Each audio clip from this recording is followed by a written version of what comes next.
Hello दोस्तों, नमस्कार। स्वागत है आपका हमारे इस यूट्यूब चैनल यूनिक स्टडी में। आज की क्लास में हम बात करने वाले हैं आरआरबी, एनटीपीसी, अंडर ग्रेजुएट तथा ग्रुप डी में पूछे जाने वाले मोस्ट इंपॉर्टेंट जीके जीएस के क्वेश्चंस, जो कि आपके होने वाले परीक्षा के लिए बहुत ही महत्वपूर्ण होने वाले हैं। ये हमारे इस सीरीज का 6वां लेसन है। इसके पहले हमने 5 क्लास और करा दिए हैं। अगर आपने वो क्लास नहीं देखा है तो आप हमारे यूट्यूब चैनल के माध्यम से जाकर देख सकते हैं। अगर वीडियो पसंद आए तो आप वीडियो को लाइक तथा चैनल को सब्सक्राइब जरूर कर लीजिएगा। चलिए बढ़ते हैं हम अपने पहले क्वेश्चन की तरफ। हमारा पहला क्वेश्चन है, 1 नवंबर 2024 में भारत के नियंत्रक एवं महालेखा परीक्षक यानी सीएजी का पद किसे मिला? किससे मिला? इसका आंसर होगा option number D. Option number D यानी संजय मूर्ति को। संजय मूर्ति को। चलिए बढ़ते हैं अपने अगले क्वेश्चन की तरफ। हमारा अगला क्वेश्चन है दोस्तों, निम्नलिखित में से कौन सा एक ऑपरेटिंग सिस्टम का उदाहरण है? इसका आंसर होगा विंडोज 10। विंडोज 10 एक ऑपरेटिंग सिस्टम का उदाहरण है, इसलिए इसका आंसर होगा ऑप्शन नंबर डी। चलिए बढ़ते हैं अगले क्वेश्चन की तरफ। हमारा अगला क्वेश्चन है, 24 डिग्री अक्षांश किस भारतीय राज्य की राजधानी के सबसे निकट से गुजरता है? इसका आंसर होगा भोपाल। इसका आंसर होगा भोपाल, तो इसलिए इसका आंसर होगा ऑप्शन नंबर सी। चलिए बढ़ते हैं अपने अगले क्वेश्चन की तरफ। हमारा अगला क्वेश्चन है, शहरी स्थानीय स्वशासन के निम्नलिखित में से कौन सा प्रकार छोटे शहरों में स्ट्रीट लाइट और ड्रेनेज जैसे कुछ कार्यों को बनाए रखने का काम करेगा? इसका आंसर होगा ऑप्शन नंबर सी यानी town area committee. Town area committee शहरी स्थानीय स्वशासन में छोटे शहरों में स्ट्रीट लाइट और ड्रेनेज सिस्टम जैसे कुछ कार्य को बनाए रखने का काम करेगा। चलिए बढ़ते हैं अगले क्वेश्चन की तरफ। हमारा अगला क्वेश्चन है, जेंडर इनइक्वलिटी इंडेक्स 2024 में 193 देशों में से भारत का क्या रैंक रहा है? इसका आंसर होगा ऑप्शन नंबर सी यानी 108वां रैंक रहा है जेंडर इनइक्वलिटी में।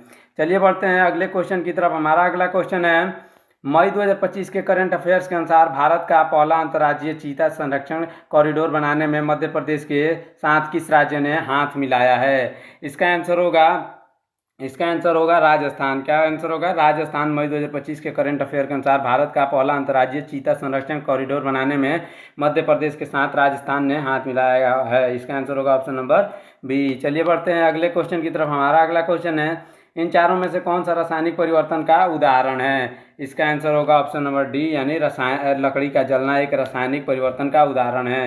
रासायनिक परिवर्तन मतलब जो एक बार परिवर्तन हो गया उसे पुनः उसी रूप में परिवर्तित नहीं किया जा सकता, उसे रासायनिक परिवर्तन कहते हैं। चलिए बढ़ते हैं अगले क्वेश्चन की तरफ। हमारा अगला क्वेश्चन है, कंप्यूटर में टैब बटन का प्राथमिक कार्य क्या होता है? इसका आंसर होगा ऑप्शन नंबर डी अगले उपलब्ध विकल्प पर जाना। कंप्यूटर में टैब बटन का प्राथमिक कार्य अगले उपलब्ध विकल्प पर जाना है, इसलिए इसका आंसर होगा ऑप्शन नंबर डी।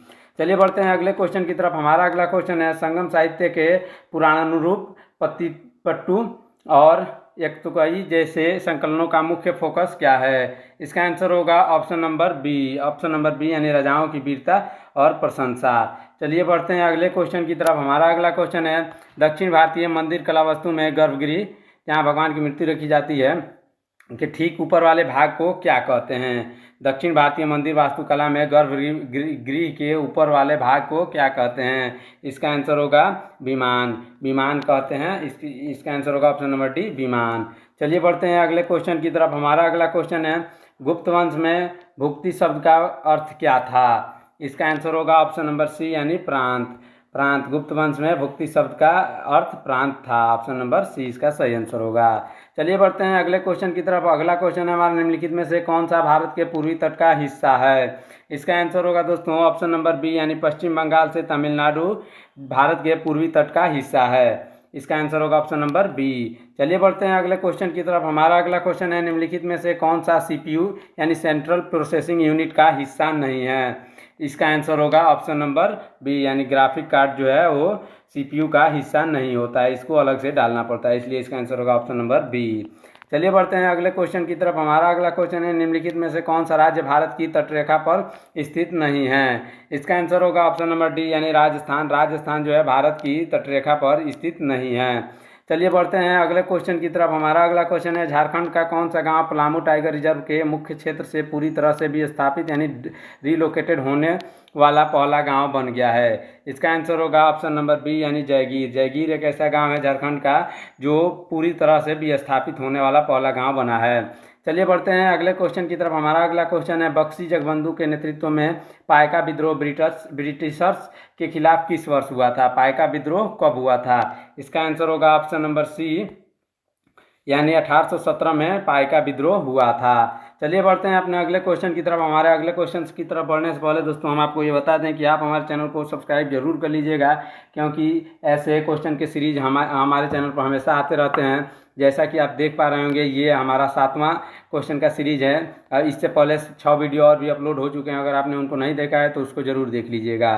चलिए बढ़ते हैं अगले क्वेश्चन की तरफ। जब भारत ने स्मार्ट सिटीज़ मिशन लॉन्च किया तो शुरुआत में कितने शहरों को इससे लाने की बात की गई थी, इसमें जोड़ने की बात की गई थी? इसका आंसर होगा ऑप्शन नंबर सी, यानी 98 शहरों को स्मार्ट सिटीज़ मिशन में जोड़ने की बात की गई थी, जो बाद में 100 हो गए। चलिए बढ़ते हैं अपने अगले क्वेश्चन की तरफ। हमारा अगला क्वेश्चन है, महिला प्रीमियर लीग यानी WPL का पहला संस्करण किस टीम ने जीता था? इसका आंसर होगा ऑप्शन नंबर डी, यानी मुंबई इंडियंस ने महिला प्रीमियर लीग का पहला संस्करण जीता था। चलिए बढ़ते हैं अपने अगले क्वेश्चन की तरफ। हमारा अगला क्वेश्चन है, तख्त-ए-बाही शिलालेख में इनमें से किस पार्थियन शासक का उल्लेख है? इसका आंसर होगा ऑप्शन नंबर डी, यानी गोंडोफेरस। गोंडोफेरस जो है वो तख्त-ए-बाही शिलालेख में इसी पार्थियन शासक का उल्लेख है। चलिए बढ़ते हैं अगले क्वेश्चन की तरफ। हमारा अगला क्वेश्चन है, 97वां संवैधानिक संशोधन अधिनियम निम्नलिखित में से किससे संबंधित है? इसका आंसर होगा सहकारी समितियां। सहकारी समितियों से संबंधित है कौन? 97वां संवैधानिक संशोधन, इसलिए इसका आंसर होगा ऑप्शन नंबर बी। चलिए बढ़ते हैं अगले क्वेश्चन की तरफ। हमारा अगला क्वेश्चन है, कोलकाता में वेदांता कॉलेज की स्थापना किसने की थी? इसका आंसर होगा राजा राममोहन राय ने कोलकाता में वेदांता कॉलेज की स्थापना की थी, इसलिए इसका आंसर होगा ऑप्शन नंबर सी। चलिए बढ़ते हैं अगले क्वेश्चन की तरफ। हमारा अगला क्वेश्चन है दोस्तों, एडवांस लाइट हेलीकॉप्टर यानी ALH किसके द्वारा बनाए गए हैं? एडवांस लाइट हेलीकॉप्टर किसके द्वारा बनाए गए हैं? इसका आंसर होगा ऑप्शन नंबर सी, यानी हिंदुस्तान एरोनॉटिक्स लिमिटेड यानी HAL के द्वारा ALH बनाए गए हैं। चलिए बढ़ते हैं अगले क्वेश्चन की तरफ। हमारा अगला क्वेश्चन होने वाला है, नवंबर 2024 में भारत में डेयरी क्रांति यानी श्वेत क्रांति को मनाने के लिए इनमें से क्या बनाया गया? इसका आंसर होगा ऑप्शन नंबर बी, यानी राष्ट्रीय दूध दिवस नवंबर 2024 में मनाया गया श्वेत क्रांति को बढ़ावा देने के लिए। चलिए बढ़ते हैं अगले क्वेश्चन की तरफ। हमारा अगला क्वेश्चन है, साबरमती नदी इनमें से कहाँ से निकलती है? क्या है क्वेश्चन? साबरमती नदी इनमें से कहाँ से निकलती है? इसका आंसर होगा ऑप्शन नंबर सी, यानी अरावली की पहाड़ियों से साबरमती नदी निकलती है। चलिए बढ़ते हैं अगले क्वेश्चन की तरफ। हमारा अगला क्वेश्चन है, किस देश ने दुनिया का सबसे ऊंचा पुल जिनजियांग ग्रैंड कैन्यन ब्रिज बनाया है? किस देश ने दुनिया का सबसे ऊंचा पुल जिनजियांग ग्रैंड कैन्यन ब्रिज बनाया है? इसका आंसर होगा ऑप्शन नंबर सी, यानी चीन ने दुनिया का सबसे ऊंचा पुल बनाया है। इसका आंसर होगा ऑप्शन नंबर सी। चलिए बढ़ते हैं अगले क्वेश्चन की तरफ। हमारा अगला क्वेश्चन है, कंप्यूटर में वर्चुअल मेमोरी का उपयोग मुख्य रूप से किसके लिए किया जाता है? इसका आंसर होगा दोस्तों ऑप्शन नंबर डी, यानी डिस्क स्पेस को रैम की क्षमता को बढ़ाने के लिए उपयोग किया जाता है वर्चुअल मेमोरी का। इसका आंसर होगा ऑप्शन नंबर डी। चलिए बढ़ते हैं अगले क्वेश्चन की तरफ। हमारा अगला क्वेश्चन है, डेजर्ट फ्लैग 10 नामक संयुक्त सैन्य अभ्यास कहाँ आयोजित किया गया था? इसका आंसर होगा ऑप्शन नंबर सी, यानी संयुक्त अरब अमीरात में डेजर्ट फ्लैग 10 नामक संयुक्त सैन्य अभ्यास आयोजित किया गया था। चलिए बढ़ते हैं अगले क्वेश्चन की तरफ। हमारा अगला क्वेश्चन है, 2024-25 के आर्थिक सर्वेक्षण के अनुसार भारत अपने कुल सकल घरेलू उत्पाद का कितना प्रतिशत अनुसंधान एवं विकास पर खर्च करता है? इसका आंसर होगा दोस्तों ऑप्शन नंबर सी, यानी 0.64% ही केवल अपने घरेलू उत्पाद का अनुसंधान और विकास पर खर्च करता है। चलिए बढ़ते हैं अगले क्वेश्चन की तरफ। हमारा अगला क्वेश्चन है, क्लाइमेट चेंज परफॉर्मेंस इंडेक्स में भारत का 10वां स्थान है। इस आकलन में कुल कितने देशों को शामिल किया गया था? इसका आंसर होगा ऑप्शन नंबर सी, यानी 63 देशों को शामिल किया गया था, जिसमें भारत का 10वां स्थान है क्लाइमेट चेंज परफॉर्मेंस इंडेक्स में। चलिए बढ़ते हैं अगले क्वेश्चन की तरफ। हमारा अगला क्वेश्चन है, भारत और यूनाइटेड किंगडम के बीच मुक्त व्यापार समझौते यानी फ्री ट्रेड एग्रीमेंट में कितने प्रतिशत व्यापार का ध्यान केंद्रित किया गया है? इसका आंसर होगा ऑप्शन नंबर डी, यानी 90% का ध्यान केंद्रित किया गया है। चलिए बढ़ते हैं अगले क्वेश्चन की तरफ। हमारा अगला क्वेश्चन की तरफ बढ़ने से पहले दोस्तों हम आपको ये बता देना चाहते हैं कि आप हमारे चैनल को सब्सक्राइब जरूर कर लीजिएगा, ताकि ऐसे क्वेश्चन आपको हमेशा मिलते रहें, महत्वपूर्ण क्वेश्चन। इन्हीं क्वेश्चनों का हमने 6 वीडियो ऑलरेडी अपलोड कर दिया है, उसको भी आप जाके जरूर देखिएगा। और हर रोज़ 2 वीडियो आ रहा है, तो आप हमारे चैनल को सब्सक्राइब करके रख लीजिए। चलिए बढ़ते हैं अगले क्वेश्चन की तरफ। हमारा अगला क्वेश्चन है, इब्न बतूता इनमें से कहाँ से आया था? इब्न बतूता इनमें से कहाँ से आया था? इसका आंसर होगा ऑप्शन नंबर डी, मोरक्को से इब्न बतूता आया था। ये बहुत ही इंपॉर्टेंट क्वेश्चन है इस बार आरआरबी एनटीपीसी अंडर ग्रेजुएट के लिए, तो आप इसको ध्यान से देखिएगा दोस्तों। चलिए बढ़ते हैं अपने अगले क्वेश्चन की तरफ। हमारा अगला क्वेश्चन है, गुलाम वंश का पहला शासक कौन था? गुलाम वंश का पहला शासक कुतुबुद्दीन ऐबक था। इसका आंसर होगा ऑप्शन नंबर डी, यानी कुतुबुद्दीन ऐबक गुलाम वंश का पहला शासक था। चलिए बढ़ते हैं अगले क्वेश्चन की तरफ। हमारा अगला क्वेश्चन है, खिलजी किस देश के थे? खिलजी किस देश के थे? इसका आंसर होगा ऑप्शन नंबर सी, यानी तुर्क से थे खिलजी। चलिए बढ़ते हैं अपने अगले क्वेश्चन की तरफ। वह कौन सा सुल्तान था जिसने अपने आप को सिकंदर सानी बताया था? इसका आंसर होगा अलाउद्दीन खिलजी। अलाउद्दीन खिलजी एक ऐसा सुल्तान था जिसने अपने आप को सिकंदर सानी बताया था। इसका आंसर होगा ऑप्शन नंबर बी। चलिए बढ़ते हैं अगले क्वेश्चन की तरफ। हमारा अगला क्वेश्चन है, किस सुल्तान ने सबसे बड़ी अस्थायी सेना का गठन किया और उस सेना को वेतन दिया? इसका आंसर होगा अलाउद्दीन खिलजी। अलाउद्दीन खिलजी सुल्तान था जिसने सबसे बड़ी अस्थायी सेना का गठन किया और उसको वेतन भी दिया। इसका आंसर होगा ऑप्शन नंबर बी। चलिए बढ़ते हैं अपने अगले क्वेश्चन की तरफ। हमारा अगला क्वेश्चन है, कुतुब मीनार का निर्माण किसने पूरा करवाया था? कुतुब मीनार का निर्माण किसने पूरा करवाया था? इसका आंसर होगा इल्तुतमिश। इल्तुतमिश ने कुतुब मीनार का निर्माण पूरा करवाया था। इसका शुरू कुतुबुद्दीन ऐबक ने करवाया था, लेकिन पूरा इल्तुतमिश ने किया था। इसका आंसर होगा ऑप्शन नंबर बी। चलिए बढ़ते हैं अगले क्वेश्चन की तरफ। हमारा अगला क्वेश्चन है, लोधी वंश की स्थापना किसने की थी? लोधी वंश की स्थापना दोस्तों बहलोल लोधी ने की थी। किसने? बहलोल लोधी ने लोधी वंश की स्थापना की थी, इसलिए इसका आंसर होगा ऑप्शन नंबर सी। चलिए बढ़ते हैं अगले क्वेश्चन की तरफ। हमारा अगला क्वेश्चन है, इनमें से किसने जीतल नाम के सिक्कों को जारी किया था? इसका आंसर होगा इल्तुतमिश। इल्तुतमिश एक ऐसा था जिसने जीतल नाम के सिक्कों को जारी किया था। इसका आंसर होगा ऑप्शन नंबर बी। चलिए बढ़ते हैं अगले क्वेश्चन की तरफ। हमारा अगला क्वेश्चन है, पानीपत के पहले युद्ध में बाबर की जीत का मुख्य कारण क्या था? इसका आंसर होगा ऑप्शन नंबर सी, यानी तुलगामा प्रणाली के कारण पानीपत के पहले युद्ध में बाबर की जीत का मुख्य कारण रहा तुलगामा प्रणाली। चलिए बढ़ते हैं अगले क्वेश्चन की तरफ। हमारा अगला क्वेश्चन है दोस्तों, अमीर खुसरो इनमें से किसके दरबार के कवि था? इसका आंसर होगा ऑप्शन नंबर बी, यानी अलाउद्दीन खिलजी के दरबार का कवि कौन था? अमीर खुसरो। तो ये इंपॉर्टेंट क्वेश्चन है दोस्तों, आप इसको मार्क कर लीजिएगा, ये इंपॉर्टेंट क्वेश्चन है। चलिए बढ़ते हैं अगले क्वेश्चन की तरफ। ध्यान दीजिएगा दोस्तों, अलाउद्दीन खिलजी ने दिल्ली पर कब्जा करने से पहले कहाँ आक्रमण किया था? इसका आंसर होगा ऑप्शन नंबर डी, यानी देवगिरी। देवगिरी में पहले दिल्ली पर कब्जा करने से पहले देवगिरी पर आक्रमण किया था। चलिए बढ़ते हैं अगले क्वेश्चन की तरफ। हमारा अगला क्वेश्चन है, निम्नलिखित में से कौन चंगेज खान का समकालीन था?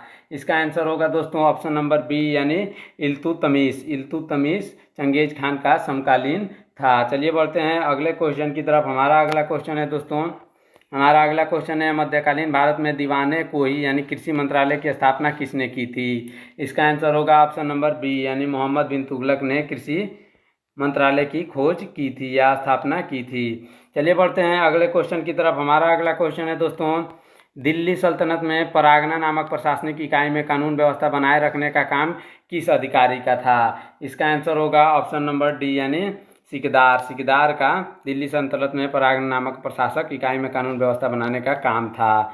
इसका आंसर होगा ऑप्शन नंबर डी। चलिए बढ़ते हैं अगले क्वेश्चन की तरफ। हमारा अगला क्वेश्चन है, दिल्ली सल्तनत का समयकाल क्या था? इसका आंसर होगा 1206 ईस्वी से 1526 ईस्वी में दिल्ली सल्तनत का काल था। चलिए बढ़ते हैं अगले क्वेश्चन की तरफ। हमारा अगला क्वेश्चन है, इब्न बतूता को दिल्ली का मुख्य काजी किसने बनाया? इब्न बतूता को दिल्ली का मुख्य काजी मोहम्मद बिन तुगलक ने बनाया था। मोहम्मद बिन तुगलक ने, इसलिए इसका आंसर होगा ऑप्शन नंबर सी। चलिए बढ़ते हैं अगले क्वेश्चन की तरफ। हमारा अगला क्वेश्चन है दोस्तों, निम्नलिखित में से कौन अलाउद्दीन खिलजी के अधीन नहीं था?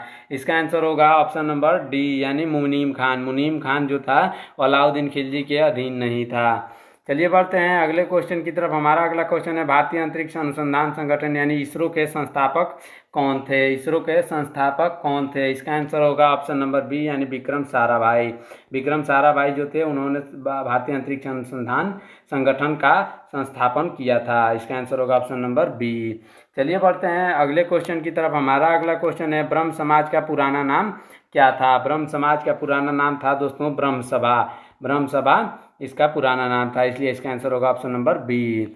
चलिए बढ़ते हैं अगले क्वेश्चन की तरफ। जन गण मन राष्ट्रीय गान पहली बार किस कांग्रेस अधिवेशन में गाया गया था? इसका आंसर होगा ऑप्शन नंबर सी, यानी 1911 के कलकत्ता अधिवेशन में जन गण मन पहली बार गाया गया था। चलिए बढ़ते हैं अपने अगले क्वेश्चन की तरफ। हमारा अगला क्वेश्चन है दोस्तों, 1939 में कांग्रेस के नेतृत्व में इस्तीफा देने के बाद अखिल भारतीय फॉरवर्ड ब्लॉक की स्थापना किसने की थी? इसका आंसर होगा दोस्तों, इसका आंसर होगा सुभाष चंद्र बोस। सुभाष चंद्र बोस ने 1939 में कांग्रेस नेतृत्व से इस्तीफा दे दिया तथा अखिल भारतीय फॉरवर्ड ब्लॉक की स्थापना की थी। इसका आंसर होगा ऑप्शन नंबर सी, सुभाष चंद्र बोस। चलिए बढ़ते हैं अगले क्वेश्चन की तरफ। हमारा अगला क्वेश्चन है, 1936 में पहली अखिल भारतीय किसान सभा का गठन कहाँ किया गया? इसका आंसर होगा ऑप्शन नंबर सी, यानी लखनऊ। लखनऊ में पहली भारतीय किसान सभा का गठन किया गया। चलिए बढ़ते हैं अपने अगले क्वेश्चन की तरफ। हमारा अगला क्वेश्चन है दोस्तों, वंदे मातरम किस उपन्यास से लिया गया है? वंदे मातरम किस उपन्यास से लिया गया है? इसका आंसर होगा आनंद मठ। आनंद मठ नामक उपन्यास से वंदे मातरम लिया गया है। चलिए बढ़ते हैं अगले क्वेश्चन की तरफ। हमारा अगला क्वेश्चन है, भारत में पहली रेलगाड़ी किस वर्ष शुरू हुई थी? भारत में पहली रेलगाड़ी किस वर्ष शुरू हुई थी? इसका आंसर होगा ऑप्शन नंबर बी, यानी 1853 में भारत में पहली रेलगाड़ी शुरू हुई थी। ये इंपॉर्टेंट क्वेश्चन है दोस्तों, आप इसको याद कर लीजिएगा। भारत में पहली रेलगाड़ी 1853 में चालू हुई थी, जो कि मुंबई से ठाणे तक चली थी, मुंबई से ठाणे तक। चलिए बढ़ते हैं अगले क्वेश्चन की तरफ। हमारा अगला क्वेश्चन है, किस गुप्त शासक को कविराज के नाम से जाना जाता था? किस गुप्त शासक को कविराज के नाम से जाना जाता था? इसका आंसर होगा ऑप्शन नंबर बी, यानी समुद्रगुप्त को कविराज के नाम से भी जाना जाता था। चलिए बढ़ते हैं अगले क्वेश्चन की तरफ। हमारा अगला क्वेश्चन है, नालंदा विश्वविद्यालय की स्थापना किसने की? नालंदा विश्वविद्यालय की स्थापना कुमारगुप्त प्रथम ने की थी। इसका आंसर होगा ऑप्शन नंबर सी, कुमारगुप्त प्रथम। चलिए बढ़ते हैं अपने अगले क्वेश्चन की तरफ। हमारा अगला क्वेश्चन है, the Indian war of independence 1857 पुस्तक किसने लिखी? The Indian war of independence 1857 पुस्तक किसने लिखी? इसका आंसर होगा दोस्तों ऑप्शन नंबर सी, यानी विनायक दामोदर सावरकर ने the Indian war of independence 1857 नामक पुस्तक लिखी। चलिए बढ़ते हैं अगले क्वेश्चन की तरफ। हमारा अगला क्वेश्चन है, किस चोल शासक ने श्रीलंका पर विजय प्राप्त की? किस चोल शासक ने श्रीलंका पर विजय प्राप्त की? इसका आंसर होगा राजेंद्र चोल प्रथम। राजेंद्र चोल प्रथम ने श्रीलंका पर विजय प्राप्त की, इसलिए इसका आंसर होगा ऑप्शन नंबर सी। चलिए बढ़ते हैं अगले क्वेश्चन की तरफ। किस गवर्नर जनरल ने हड़प नीति लागू की थी? हड़प नीति किसने लागू की थी? इसका आंसर होगा ऑप्शन नंबर सी, यानी लॉर्ड डलहौजी ने गवर्नर जनरल था जिसने हड़प नीति यानी डॉक्ट्रिन ऑफ लैप्स लागू की थी। चलिए बढ़ते हैं अगले क्वेश्चन की तरफ। हमारा अगला क्वेश्चन है, भारत का सबसे दक्षिणी बिंदु कौन सा है? सबसे दक्षिणी छोर कौन सा है? इसका आंसर होगा इंदिरा पॉइंट। इंदिरा पॉइंट जो है भारत का सबसे दक्षिणी बिंदु है। इसका आंसर होगा option number C, Indira point. चलिए बढ़ते हैं अगले क्वेश्चन की तरफ। हमारा अगला क्वेश्चन है, भारतीय आर्थिक सुधारों यानी इकोनॉमिक्स रिफॉर्म्स का जनक किसे कहा जाता है? इसका आंसर होगा दोस्तों ऑप्शन नंबर बी, यानी पीवी नरसिम्हा राव को भारतीय आर्थिक सुधारों का जनक कहा जाता है या माना जाता है। चलिए बढ़ते हैं अपने अगले क्वेश्चन की तरफ। हमारा अगला क्वेश्चन है, पोंगल का त्यौहार किस राज्य में मनाया जाता है? पोंगल का त्यौहार दोस्तों तमिलनाडु में मनाया जाता है। कहाँ मनाया जाता है? तमिलनाडु में मनाया जाता है, इसलिए इसका आंसर होगा ऑप्शन नंबर डी। आज की क्लास में हमारा ये 63 क्वेश्चन का ये क्लास यहीं पे ख़त्म होता है। आगे आप हमारे चैनल को सब्सक्राइब कर लीजिए, ताकि ऐसे इंपॉर्टेंट क्वेश्चंस आपके लिए आने वाले हैं। बहुत ही इंपॉर्टेंट क्वेश्चन हम आपके लिए अभी लाने वाले हैं, तो इसलिए आप हमारे चैनल को सब्सक्राइब कर लीजिए। तब तक के लिए रखिए अपना ख्याल, मिलते हैं नेक्स्ट वीडियो में।